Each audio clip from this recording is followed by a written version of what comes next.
Good evening, everyone, or good afternoon, I think we are. My name is Robert Howe. I'm the Country Director of the Executive Centre. Really pleased to host and partner with this event tonight in our space here in 3 International Towers in Barangaroo. For me, it's the first time standing back up in front of a crowd of people in a professional environment since everything that everyone's gone through, so it's a good experience to be back amongst it. Yeah, just really wanted to say a short introduction, say thanks for everyone coming along tonight, and just say a few words on the Executive Centre, who we are, and how we really fit in with the event that's been taking place tonight. So the Executive Centre are a premium provider of flexible workspace with over 150 locations across Asia Pacific. We've got 5 locations here in Sydney. We're in Melbourne, Brisbane and Perth. Our services and products encompass a variety of opportunities for people to come in and use Workspace with us, starting from ad hoc meeting and event space hire, through meeting rooms, out to event space such as this tonight, virtual office services for people that maybe just want to maintain a business address, and phone answering services but work in maybe other locations at home or wherever it might be. Co-working plans and packages for people to work in open plan shared co-working areas that don't need a full-time dedicated space, and then going up into private offices of all sizes, from kind of 1 to 50 people depending on what your requirement is. But all of those products and services are designed to provide flexibility, which is what we're here to talk about tonight, so it fits in well. And I just thought I'd quickly say a few words. One of the questions was asked of what we as the Executive Centre have seen over the last 12 months in our industry as the shake-up has impacted businesses and what they need from Workspace. We certainly saw a drop-off in some of our products more than others, particularly shared open plan co-working space, where people felt maybe uneasy about being in that shared environment. Our occupancies for actual private office space remained relatively strong throughout. We did see a drop-off of about 10% from an occupancy perspective for different reasons, but we've certainly seen that starting to come back over the last couple of months in particular, as businesses kind of find their feet again and see that the office is still very much an important part, be it on a full-time, part-time or other kind of usage basis. But yeah, for us, the office is still very much alive, and there's lots of workspace options out there, which we're kind of pleased to provide. So that was really it from me. Thanks for everyone for coming along tonight, and I hope you enjoy the event. And thanks so much for hosting and for putting on a beautiful sunset. That was well done. Thank you. Could I get our panellists to come on up? Make yourselves comfy. Just so you're all aware, today we're going to be speaking to these wonderful group of, I would call them industry thought leaders. We did a fantastic prep session about a week and a half ago, and I'm really interested and fascinated. Well, we might do 3 there and 1 there. Oh, yeah, you're 6 there. Oh. And we've had a really awesome prep session with this one, and I'm really looking forward to learning even more from these guys. So just before we start, can I get a little bit of a hands up here who would consider themselves from the startup field, or someone from maybe a tech background? Pop your hands in the air. Otherwise, are you a small business owner yourselves? Pop your hands up. Or more of an advisor to small businesses as well, just so we've got an idea who's in the audience. Awesome. Okay, so welcome everyone to what I'm sure will be a very interesting and a definitely topical discussion, where you're going to hear from industry experts and thought leaders about what small business owners and advisors can do to support SMBs to build financial resilience through the new way to work, and with ideas around new flexible space ideas. My name is Alexi Boyd, and as the conversation curator, I create engaging and conversational content with your expert guests through panel moderation interviews and fair and equitable discussions. So it seems like everybody is talking about making bold statements about building resilience and embracing change, and we've all been through that all together. But what are the actual immediate practical solutions that small businesses can put into place to save money, to create new revenue avenues, and adapt to a more flexible and agile business model and workforce that we all live in? We're hosted this evening by the prop tech startup Spacenow, which was a finalist in the Smart Company 2020 Resilience Awards last December. They've helped thousands of SMBs across Australia build financial resilience since the start of the pandemic. They've helped workers adapt so they can work remotely without being stuck at home, helped businesses save money and create new revenue avenues, and helped them use and rent flexible commercial space of any space on the go. So let's learn about our guests. Daniel Gunning is the CEO of Spacenow. He's the co-founder, and it's a flexible commercial spaces marketplace. He's also the managing director for Gunning Real Estate Group. Daniel has over a decade of commercial real estate experience, having worked in all facets of the property industry. He's also been on my radio show, and we had a very interesting chat about commercial space before this all happened. So you could listen to the before and the after. Tashi Dorjee is the head of Flex Space JLL, helping companies and commercial property owners design, build and operate what their future office will be. Tashi is also the former CEO of Two Space, a business that turned restaurants and hotels into a network of co-working spaces. Fiona MacDonald is the CEO of ScienceAlert, a founding member as well, one of the world's most popular science news sites with 15 million readers just last month. She's an award-winning science journalist who's written for Australian Geographic, GQ, Vogue and Marie Claire. And lastly, Elizabeth Walker is the founder of Doyen, which is a communications agency working with international brands such as Christian, I'm going to say this wrong, Louboutin. Where are you? Thank you. I'll give you the mic. Louboutin. Paul Smith and Bell & Ross to deliver strategic brand strategies to amplify their voice and position within the market. Her luxury goods experience comes from crafting medium to long-term business strategies for Kering and Richemont internationally. Those sound like really big, important brands. So today's format is going to be a bit of a Q&A and a chat session. I encourage our panellists to be robust and argumentative with one another if needs be. And at the end of the session, we're going to take some questions. So try and hold them in your head. If you're not great at holding questions in your head, it's a pretty intimate setting, so feel free to ask questions along the way as well. You've got a huge amount of wealth of experience from lots of different facets when it comes to workspaces and flexible working, so please have a think about what you might like to ask these experts. So what we'll do is we're working with one mic here, so we'll get you guys to pass those around. We're going to start with Daniel, being our host.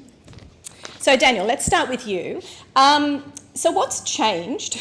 What hasn't changed? What's changed in the way that, the stimulus measures are over now, so why are we suddenly talking about flexible working spaces again, right about now? Oh, turning it on is helpful. Have you tried turning it off and on again? Thank you. I think one of the key things that's changed is we've found that the way people want to work and where they want to work from. So previously we were all in a very centralised model, which is very CBD. Obviously through the pandemic, everyone was sent home and asked to work remotely for safety. I think we then graduated from that to people actually getting used to working remotely. And then now it's sort of become a choice, and I think a lot of the choice is driven by talent, and I think we're seeing now, and there's quite a few reports out there that are saying that especially the younger generation, even millennials, would take a pay cut or change jobs in order to have flexibility. So I think people are focused on lifestyle a little bit more. We can see property prices outside the CBD and people moving. That's probably relevant to why we're working in or why we're talking about it now, because really a great business is all about people. It's not about the space that you're in. Yeah, and it's also a lot about culture as well. And it's interesting what you're saying, and I'm thinking of where we are located. The Sydney CBD, as we know through the reports at the moment, is really dead, and people are having trouble going back into the CBD. With your wealth of experience in sort of the commercial space, are commercial space industries in particular suffering at the moment? Is it a difficult time for them? Are they negotiating constantly at present? Short answer, yes. But I think it's just things are in a bit of a state of flux and a transition. I think a lot of people aren't quite sure. So yes, property owners are negotiating to try and keep them tied to a building. At some point they're going to have to stop offering a discount or some sort of an incentive, and then the true value of what that space is worth to the business will have to be realised. I think there's always going to be a massive appeal to come into the CBD. It's just how regularly people want to do it, and whether companies want to have all their staff centralised. There's been a lot of talk about hub and spoke, which is reducing the sort of centralised office and then having smaller hubs in closer to home locations. So, look, the CBD commercial market has been red hot for a while. The rents have been driving up for quite a while. It was probably brought on initially through infrastructure projects and buildings being removed out of the market. It's quicker to pull a building down than to put one up. So that's what probably caused, quite an increase in rents. We saw a big jump, and then so companies businesses had to adjust to that. But now you're probably going to see things sort of even out a bit, maybe not as much growth or as steep growth. And you'll probably see buildings repositioned. So some of the older buildings there's talks of them being converted to accommodation or residential. So there'll be other uses that will come about, and maybe the CBD will not be just purely work focused. Yeah, and that's what we're going to be talking about a little bit later on, is about that flexibility and how small business owners can also get a handle on how to be more flexible. I want to throw to you, Fiona, because talking about companies who have always been remote. So what's evolved in terms of the culture? There's plenty of people out there who go, yeah, I've got people working for me all over the world. We use apps, we use Slack channels, it's fine. Has anything changed for them, in your opinion, in the last 12 months? Well, we at ScienceAlert have always been remote. So we've been around about 15 years now, and our team in the last 5 years has grown to 11 of us, and we are all over the world. So we have multiple workers in different areas of Australia, so as far spread as Newcastle, the Blue Mountains, Melbourne, and then we also have workers in Seattle and Manchester. And obviously a lot has been beneficial for us. The fact that we came into the pandemic already working remotely, we had our Slack channel set up, that's all sort of worked in our favour, and in that way not much changed, but it still was a real morale issue because we've often, every 3 months we get together, we hire an office, we brainstorm, we go to dinner, and you build up that. Yeah, exactly. You build up the team morale, and everyone looks forward to that. We all work from home, and it can be a little bit, you're stuck at your computer all day, and it can be a bit boring, but you have that to look forward to. And obviously that was totally out of the cards, especially because we often end up in karaoke, which is like the least COVID safe activity you can do. Not only not COVID safe, but it's also not, safe when you've been drinking as well. Yeah. We've all missed that outlet and kind of the ability to. So how do you create those outlets now with those remote workers, knowing that you can't, have that pressure valve released as a team? What do you do? Yeah, it's hard. I don't know if we did a lot of the Zoom meetups, which I'm sure everyone. Everyone's done Zoom. Who hasn't done Zoom? Yeah, which I'm sure everyone did, and they don't really, I don't feel like they're a pressure release valve. I think everyone gets more stressed, and it's weird, and you're eating on camera, and it's just. But you still have a responsibility to those workers, don't you, to look after their mental health. So how do you do that when you're all so disparate and spread out around the place? What practical things do you do? We try to listen a lot, and that's, a good tip in general, but it wasn't a one-size-fits-all solution. So some workers, we just kind of spend the money that we would have often spent hiring an office. We'd send pot plants and... Pot plants? Pot plants, little gifts, here and there. But then we had some workers who were really struggling, and we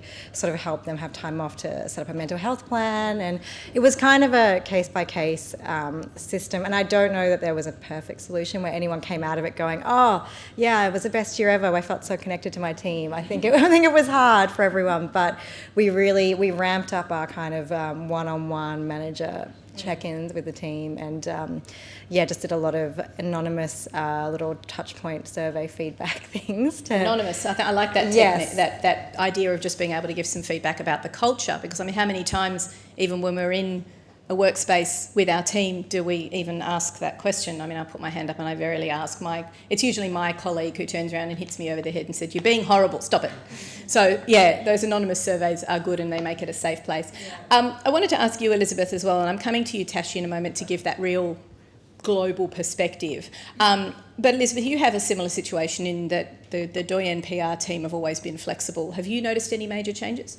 I think when you have when you're working in the PR realm, you've always kind of been flexible to a degree. It's a service-based operation, so the majority of the time is spent client-facing, and so there's a need state to have an office, whatever that looks like these days, and also we work with a lot of luxury brands, so there's a perception that's required to have an office in the CBD or and being kind of amongst it. But yes, the pandemic has made us more agile. There's a lot of trust that's kind of been built in the team. It's a very small team. There's only 4 people at this point, which helps. We launched the business just before COVID, so that was great. Good timing. Yeah, it's somehow still going. And I think actually that's really helped things, because if you're building a company like we have at that strange time, we've been able to come at it with a different perspective than probably I would have done 2-3 years ago. Thinking about, for a PR agency, you need to have a space which houses X, Y, and Z staff. It needs to have a showroom. It needs to, because I'm tired, it needs to have storage space for product, etc. Meeting space. But really, apart from maybe some journalists, clients do not come to you anyway. So working from home for me personally just doesn't work anymore. I've kind of, I've got 2 dogs at home, that doesn't work. I think it's just, but what we've been able to do, I think it's just the attitude shift. It's been more accepted now to be remote. So even with that whole luxury brands touch point being available and accessible by your clients, so long as you're available, they don't really care. If you've got a certain postcode, they're fine. It doesn't really matter so long as I can be there. But also, we have a couple of restaurant clients, like Rocker in North Bondi, Darren Robertson's restaurant. It's a great place, to take your laptop and hang out. So quite often we'll stay there for an afternoon. They do Taco Tuesdays, tequilas. That's a nice end to the day. Working from there is just as effective for me, and I'm in front of a client at the time. And it's just as convenient, when I need to be at meetings around the East rather than working from an office space every day. So I think we've just naturally shifted with the times, because that's when we launched the business. And I know we've got some people in the audience here who are advisors to business who probably are making the effort out there to be in the client space a little bit more. But aren't we lucky that we live in this country, that we've got the luxury of being able to move from our 5-metre space around our desk? So that's great. Tashi, let me go to you now, because we're speaking in the realm of being in Australia and almost in a bubble, really, compared to what's going on elsewhere. So you've got flexible teams all over the world, internationally. So what have they done, and what can we maybe learn from that as business owners in Australia? Yeah, I think probably before I even go down a rabbit hole of what we've been doing and has been going on, I think the overarching consensus, even over at companies like JLL and whatnot, is that no one actually knows where this is going, and they're more than happy to say it, but then they infer from data or strategies that their clients or they're doing where they think it could go. But the big question and the elephant in the room is who knows? From a personal perspective, because JLL is a big company, there's about 90,000 employees globally, so we always internally survey and try and figure out, what is working from home or flexible work or blah, blah, blah look like Mondays to Fridays, Wednesdays to Thursdays, who comes in what day, trying to figure that stuff out.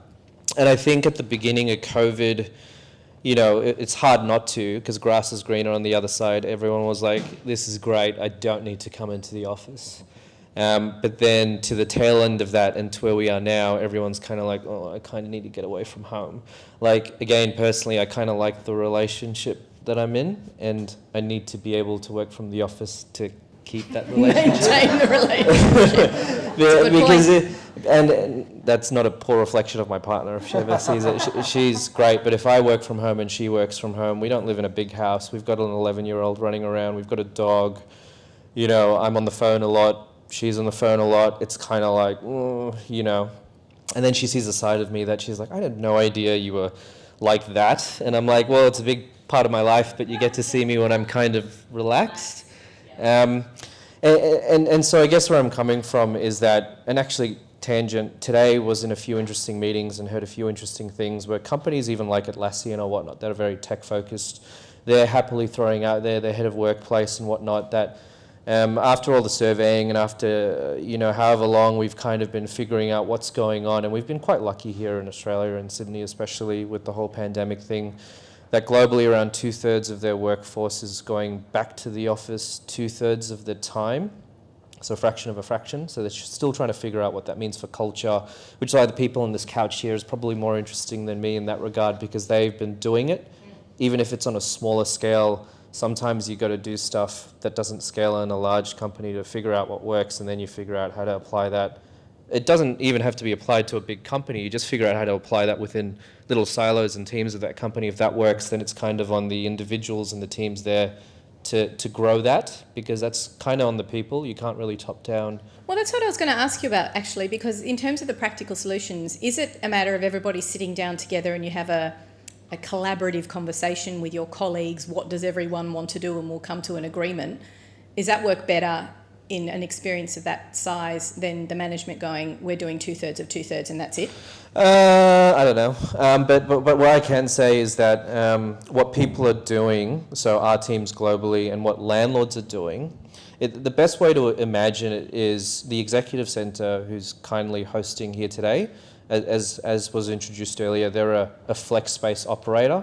So the way that they operate this space here is that people aren't locked into long-term leases. They come purchase a membership, or they use the space flexibly, and then they've got really cool spaces like this, which is multi-purpose. It's a kitchen, it's a hangout space, it's an event space. I'm sure they've got podcast rooms and wellness areas here as well. The future of the office, both on a big scale and a small scale, is all the owners of these buildings are figuring out, hey, how do we put an executive centre in there, but tailored for the tenants in the building and for the community around? So it kind of gives them the comfort to go, yeah, I'll come back to the office because I got this dope place to go to on level 1 and level 2, even though I've got my office on level 8, whether it's wellness driven or whatnot, because the whole millennial thing we discussed earlier, and I'll jump off after this point, is that, currently about 50% of the global workforce are millennials, and they've got voices, and they get to say what they want, which really influences talent, but also how buildings are designed. 2025, I think the stat is 75% of the global population is going to be millennials, and they care about sustainability, they care about wellness, they care. So the guys with the money in the buildings are like, we need to start designing it in a way to help people come back. How much they come back, who knows? But the best thing that we can do now is try and be a vehicle to facilitate that decision to come here. And as small business owners, can we take a leaf out of that book as well and think to ourselves, what is it that we can make our workspaces more desirable to talent that we're trying to attract? Because it's not just about the culture or the flexible work hours anymore, it's actually about the space. So in your experience, have you got, and I'll come to you, Daniel, in a second, we might get an opinion from everybody about what works about attracting talent and space. Tashi, have you got any thoughts on that? What can you amend to get the right talent in the room? Yeah, and I'm sorry, I don't think I answered your question. No, that's right. I forgot what the question was. I think I kind of went off rogue. It's a good question, and it's different for every company and even for every building owner. So all the teams that we have globally that do this, both in the US, EMEA and APAC, from a cultural perspective, what works here in Sydney and Melbourne might not work in Hong Kong. We were joking about karaoke before, but I would not be surprised if they put a karaoke kind of amenity-driven space in some of the really executive centres over there, because that's where they do a lot of business, frankly. But also in the US and London, where over there, and we're seeing the trend here, collaborative zones, but really cool creative ones. So that kind of speaks to the whole Spacenow model, where they're taking advantage of spaces that exist today to facilitate that need from small to large business owners. But the future is also, okay, well, how do we integrate that to take care of the people in our building today? But it differs from city to country, because the process is always, let's not just put in what we think works here, because there's a bunch of global research and everyone's saying collaboration and they want human interaction. Let's talk to the people within the building. Let's talk to the people even in that suburb or area, especially if it's a fringe location.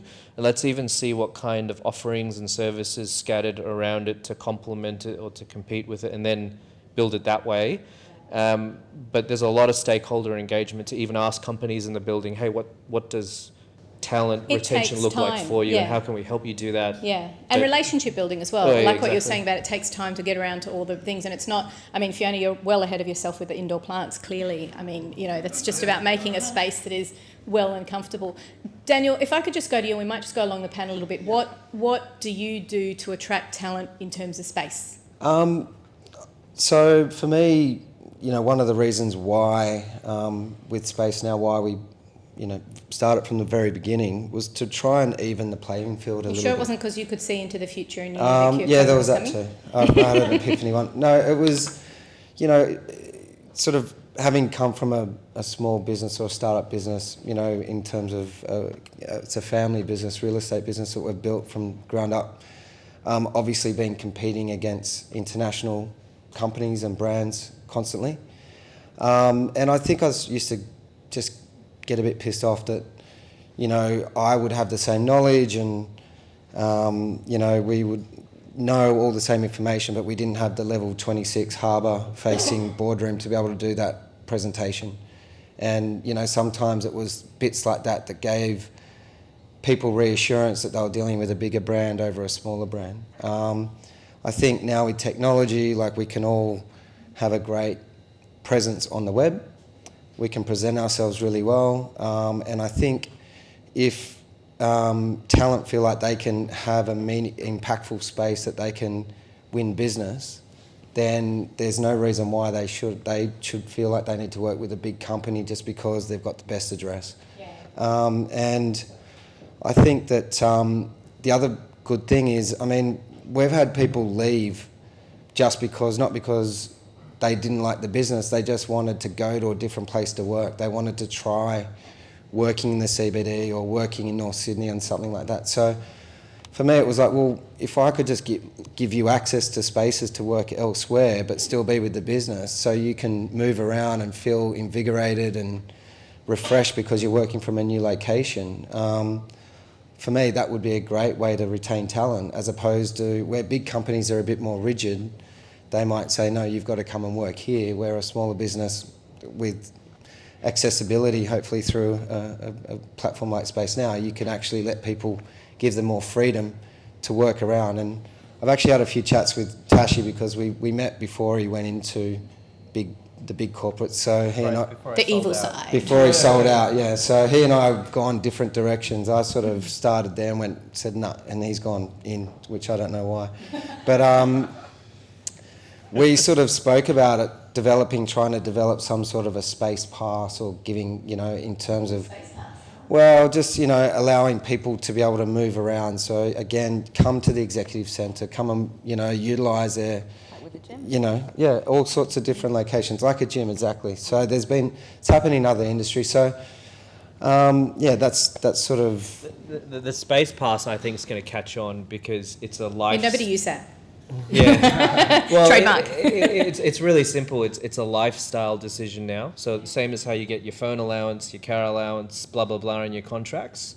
They're already starting to be like, oh, we'll give you an allowance to go to a flexible space or a co-working operator. So that's being negotiated in contracts right now, Well, particularly with some millennials. companies are already doing it. Wow, And okay. because for them it's kind of like, well, if part of your mental health is to get out of your home or your office and go somewhere cool, we have to pay for that because mental health's a big thing, because it's just as important as going to the gym. Well, because a bunch of companies go, here, come with us because culturally, we'll give you like an extra $500 or whatever every X months to go get a massage or whatever you want. Yeah, that doesn't happen in small business. Yeah, sorry. But I think that you get. Well, that's a really interesting point, because maybe as small business owners and advisors, we need to give our, the people that we know a bit of a heads up and going, if you're thinking about hiring younger and more agile staff, then that might be something that they're asking for. Elizabeth, what's been something that you would suggest helps to attract more talent in regards to space? I think from the industry that I'm in, you get a lot of youngsters who want to work in PR because they think it's fun, it's cool, and there's lots of freebies. And there are. Parties. Lots of parties as well. And I think there's already, realistically, the industry already attracts that ilk of person because of the nature of it. Now, at the beginning, yes, did I think, oh God, you know, I'm working from home, I'm setting up this business, and we've got this potential part-time office. Am I really going to get anyone to come work for me, because it looks a bit of a shit show? But now, you know, we do have an office space. I'm getting a new one in the CBD, but working in I think that's important, but more because of the brainstorming and the professional side of it, in terms of, you know, the client presentations and those meetings, and having that space to do that, and that the staff, because they are always going to be junior, usually in a let's think about operational costs, but in a PR agency, and they, you know, need to kind of be indoctrinated into that way of being, as well as going to all, you know, all the parties and having these freebies. So I think it is important to have some space, and it, you know, it's purpose driven now for me. So like I said, it's the creative time from a PR lens, or client meetings, etc. But most of the time, I think what's attracting the talent is the nature of the industry, and now being able to be you know, client-facing early doors, or meeting journalists early doors. Whereas I think when I was a junior or an intern or whatever, there's no way I would have been in front of anybody, you know, important.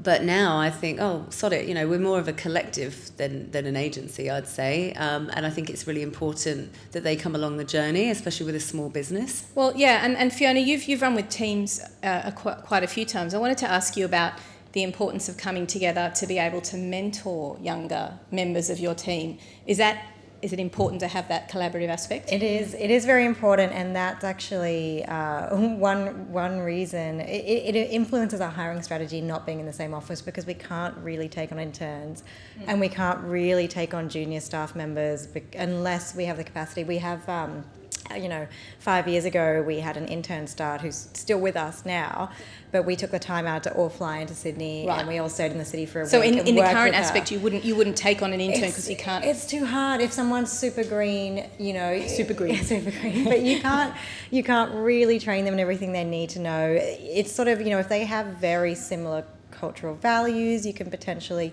teach them things online, but it's really hard to mentor and kind of help people grow.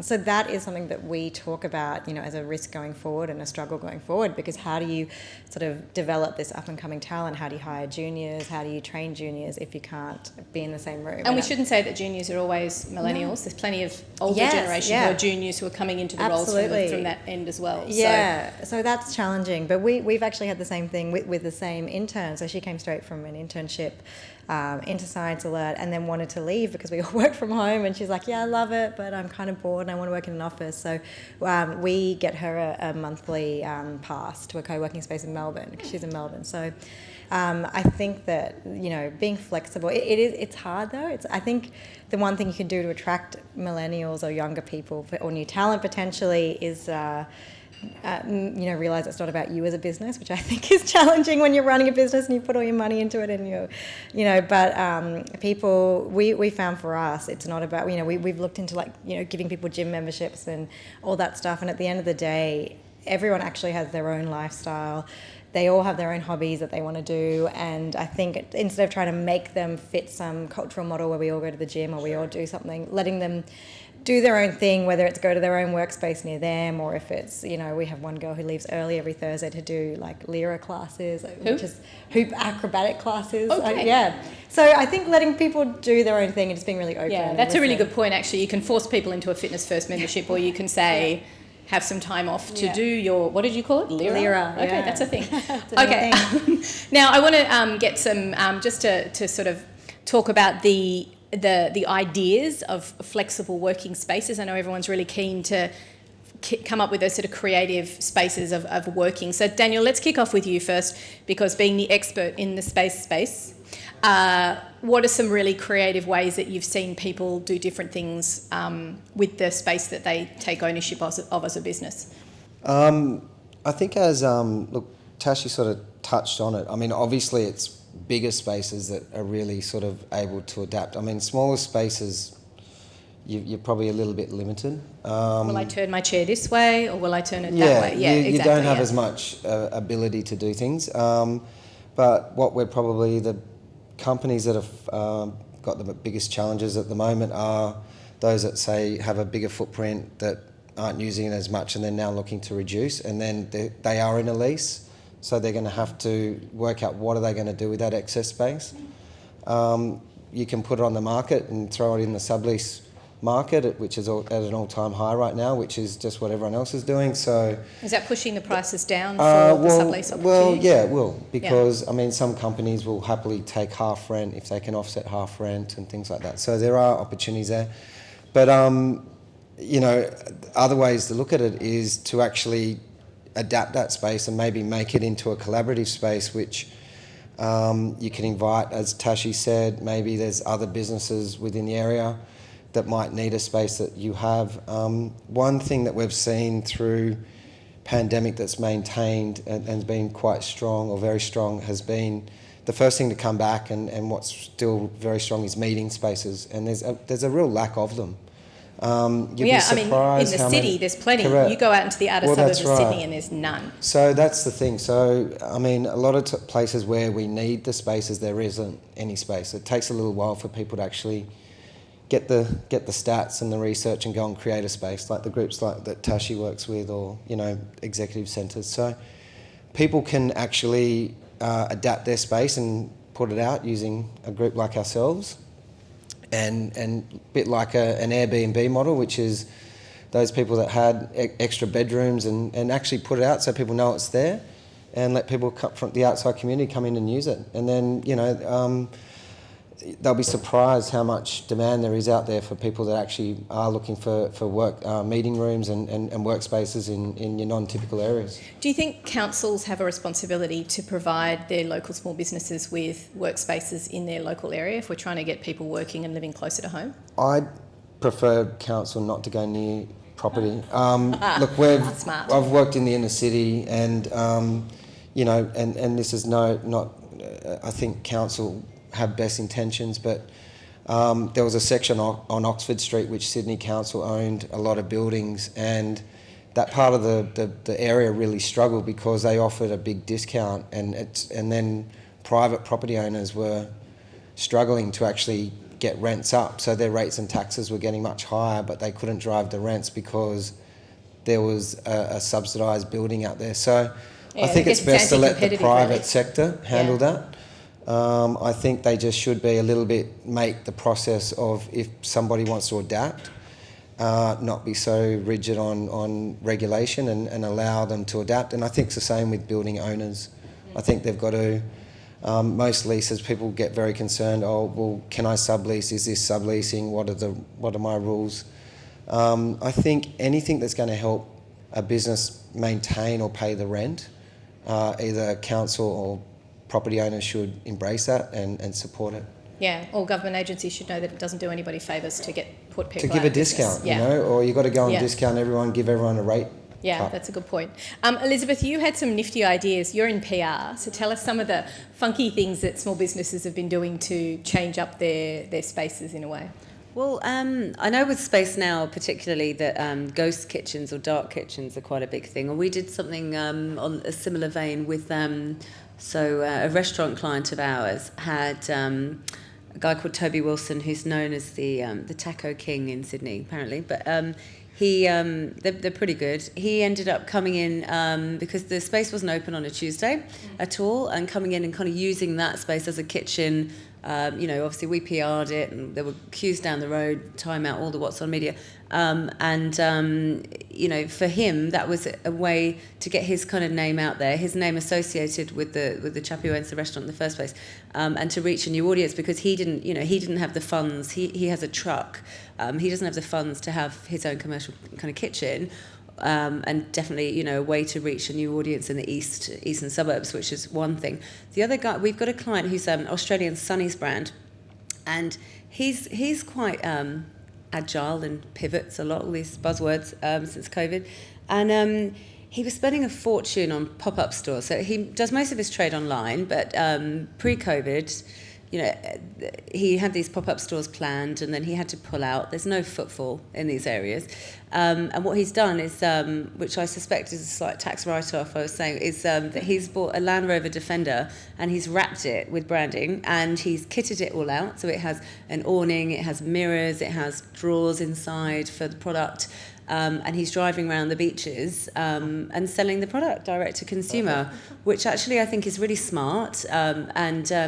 There's no, we were saying there's no reason why that couldn't be something that we put on Spacenow, for example, as a platform where somebody else could utilise that same Land Rover Defender and then wrap it with their branding and sell a jewellery or ice cream, bloody anything, and it's quite a smart. It makes commercial sense, and I think we've seen that a lot with clients. I mean, we've always been looking for spaces. Every PR agency is the same. Their client wants the newest. A lot of the luxury brands, they're on private homes, private residences, or they have an event on a super yacht or what have you. But they always want the new thing or the newest restaurant or bar. But having just access, it's just a mindset shift, I think, more than anything. Thinking about how you can utilise those spaces and a sense of community where you're putting money in the right person's pocket as well at the end of the day, and it's costing you less in the process to use it. So as a small business owner, is that a question for PR? Is it, you're being funky with your space and you should make it you could sell it from the rooftops and, make it a funky PR jaunt as well while you're doing it? Yeah, why not? I mean, the same with the space I have at the minute, I don't think I'm allowed to do anything with it, but for the contract. But who knows what I can get away with. But I think, yeah, why not? It's just seeing it as being versatile. We talked about doing an event together in, pre-COVID, sorry, like in the Centennial Parklands, as an event space, and some other things that people don't think about, and they don't understand, like the costings or the scale of it, or but if it's somebody who already has, like the dark kitchen thing's great, because if somewhere has a coffee shop and it shuts at 1 p.m. every day, and you want to, do a taco night or whatever it is, it's already there. And it's a benefit to the person that owns the business, and it's a benefit to the person who wants to come in there. So I think it's just getting into that mindset, and for our clients, for sure, it's just they're looking for creative ideas now. Yeah, and it was what Daniel was saying before about just using that space in a different way and creating the collaborative nature of it as well. Tashi, I just wanted to ask you if you had any... Can I just... yes, please. Yeah, I think the other thing that happens, it makes it affordable. So I think in the world right now, we've got big brands covering big things, but to come out and be new, you've probably got to look and work into more of a niche market. And I think if you're going to focus on a niche market, you've got to keep your costs down. So if you can work out a way to keep your costs down and build your market, and that's the way you want to do it. And traditionally you had to go and put all your money into a space and open an office or open a shop and hope people turn up. Now you can build your business online and through socials first, and then you can trial areas and locations, and once you know you've got the right location, you might want to go and put a physical shop, office, and the risk is much lower, and it's much more affordable. I'll do a little plug here strangely enough, for the Australian Bureau of Statistics. They've got a really great new small business part of their website. You can drill down into a location-based data and find out really, really granular information about your potential clients. What are their spending habits? How many people are in their house? How far do they travel to and from work? So there's quite a lot of information that you can get from a particular area. So if you're thinking, or you have a business that's expanding into a certain area, just highlight that for them, because space is not just about the physical space that you're in, but also the community that you're in as well. Yeah. Tashi, any funky ideas from you? And we're going to come to questions in a moment, so have some in your head if you'd like to ask the panel. Is it because you're in corporate that they're not that creative? No, I wasn't in corporate all the time. Come on. No, well, from what we're seeing, and it's great business for SMEs and also Spacenow, is that there's an ethos from a leadership perspective with some of the corporates, larger companies, but even the smaller tech ones, where the idea, especially if we're going to adopt a future of work, let's only collaborate and work from home kind of attitude, is that, hey, if you send 10 people into a room with a problem, you'll come out with maybe 1 or 2 ideas. But if you split those people up into 3 or 4 groups and you send them to different locations, like, cool restaurant to work from, somewhere on the beach, even working over at the the cruiser with the sunnies, you know, or whatever, as far-fetched as it may sound, you'll come back with like 10 ideas kind of thing, right? So embracing that, whether it be yourselves to kind of just shake it up and with your own team from a culture perspective, I think they'll really appreciate that and you'll be surprised with the results. But on the flip side, on the other side of the marketplace, if you've got a bit of space that's a bit funky or cool or even small, I implore you to list with hashtag plug the Spacenow guys, because they'll market it for you. And then because I see a trend of this happening more and more, especially in a future of work world where people may not come Monday to Friday to work from a desk, but what they may do is work from home, but then come in 2 days a week to facilitate brainstorming sessions or meetings, is an opportunity to capitalize on. Yeah, absolutely. I like the idea of not just being flexible with where the people coming in and that remote working, but flexible as to where they're working and where you're having those meetings and thinking. It's not just about the butcher paper with the colour textures anymore. It's about the location of the butcher paper. You think different. Like imagine, you know, you're working from home and trying to solve a problem in your study or in your office, your Monday to Friday cubicle, or being tasked with solving the same problem at the beach or in a beautiful museum or in a dope library or here, or, you know, you'll be surprised. It influences your mind, yeah. Well, thanks, guys. That was really awesome. Even after our prep, I still learned a hell of a lot more about the process and culture and building brands and sunglasses as well. Questions from the audience. Has anyone got any questions perhaps around how to manipulate spaces or even just how to get something listed online that can be used differently? Questions at all? Yes, hang on, I'm going to come over with the... Oh, he doesn't need one. Yeah. So we've got obviously a landlord town now. Mm-hmm. And all these buildings are run by property trusts or super funds. So in 12 months, the size shift with the way we use space. How is that going to work as far as capitalisation of buildings, as far as because the whole valuation base is going to change.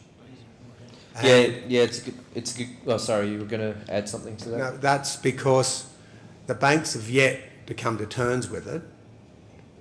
Someone like Jones Lang they'd be mulling over this continually. So the whole way buildings are structured, as far as debt is concerned, has to be rethought. Short-term leases don't give banks confidence. Yeah, it's a good question, and it's something that's front of mind for a lot of our Vals team and capital markets team globally, and not just here. There's a few deals I'm working on where the valuations team has helped, impartially look at what it looks like if we do put flexible workspace within that asset, not even under a lease style agreement, but more of a hotel style management agreement. And the short answer, what I've been finding is that even if it's a relatively new concept, things like, well, how much space of the actual building are you taking does influence it. So you obviously wouldn't venture to take more than 5-10% of the asset to convert into this style of space, which has potentially, arguably, income that isn't guaranteed as a rental income would. But like, let's face it, even that's not guaranteed to a certain degree and not worth the paper that it's on. So the question is, well, and it's a great question, because part of the reason and the first step of the journey when we do talk with these landlords and trusts and funds trying to look at these things is, well, how much space should we do? And then that comes down to, two of the four key things, but one of them being, well, how big's your asset and how much do you need? Because let's not venture into a place that'll impact your valuations, because we work with a lot of developers who plan to sell it as well after 4 or 5 years and not keep it for 10, 20. But then the second is, how big does it need to be commercial, so make money, so that you also can peg it to your valuation. So I think it's a huge opportunity even for the executive centre, which may not be traditional for them, but what does it look like if they white label, tailor it and do it for the landlord? Much like the hotels, guys, so like Hilton and all that stuff, 10 years ago, 20 years ago, they owned all those buildings and it's a Hilton building, but now they don't own shit. It's all funds, property owners, hotel owners, and they're just the brand that's on it. So a Hilton hotel today might be in a core hotel tomorrow. If they tear up that contract, it's a management style agreement where they bring their services, their brand, they train the employees, but ultimately it's a model where the owner reaps the profit and the benefits, and they just take a percentage cut. So, but yeah, Malcolm, we can talk more offline about that, because I don't want to get into percentages and numbers now. But yeah, and I think that's being welcomed. So they're starting to see, well, it's been done in that space. But again, as you know, from a Val's perspective, they're not going to try predict. They'd like to see what's going on first. But I mean, you know, I always like to compare it to the car park model to a certain degree. It's different, but you know, it's there. Yeah, I'll stop. Yeah, Daniel, I was going to ask you. Yeah, if you I'll want to jump, because that's my father asking that question. Planned. Yeah, so I think the other thing that should be pointed out, because we're actually having a discussion today around it, there is a so if you take a longer term lease, you tend to get you can negotiate a better rent, a lower rent, because you're offering that security. Obviously, with a flex model, a premium rent is generally achieved. So what we were talking about is, you know, where you lose out on that sort of having that guaranteed rent, you make it up because you get much higher rent. So, and also I think the flex market is maturing now, a bit like what the hotels. So it's not so speculative. There is there's data. There's year-on-year growth. It's proven that, and it should be really pointed out that the biggest people that occupy the most amount of flexible space are not SMEs. They're actually large enterprise. So your multinational companies, they tend to take up a big chunk of it. And the SMEs and smaller companies tend to come in and fill in a lot of the spaces. Well, I know that's the model with a lot of workspaces in the outer suburbs, is that they go, we need a corporate person in there first, and then all the other It's funky... like an anchored type of arrangement. Yeah. But going forward, I think there's going to be a lot more confidence. That was probably before, because there was a bit of maybe lack of confidence. They wanted to know that they had income coming. I think now that there's enough data and support and enough people wanting to work in a more flexible environment, that they probably won't need to be so reliant upon the anchor, and be able to put it out and build it around small and mid-sized businesses. Yeah, but like someone was mentioning before, that the banks have got to come to the party as well and understand that the flexibility is there. Well, they're not going to do it if they don't have to, but they're going to be, you know, obviously the market's going to change, so they have to. And just to sign off that point, you know, there's hybrid deals happening now that'll help with the VALs. So it may not be a pure management agreement, but there's operators injecting capital. So if there's a space over 3 floors that costs 10 mil, they might put in 5, which helps the valuations, or agree to a base rental. So it may not be the full rent if it's 600 per square metre, but they'll sign off on 300 to guarantee. So that kind of stuff will help get some initial vals to help go to the other side of the spectrum. Yeah. Fantastic. Yeah. Has anyone got any other questions? Awesome, apart from the dad plant. Great. Well, look, thank you so much. I'd like to thank our panel. We've got Daniel Gunning, Tashi Dorjee, Fiona MacDonald and Elizabeth Walker. You can check them out on LinkedIn, connect with them. I've just noticed we've got some yummy nibbles that have just arrived. Please go to the bar, enjoy yourselves, network, hand out business cards or connect on LinkedIn, whatever it is that you do. Thank you so much for joining us, everyone. I hope you've learned us what to say.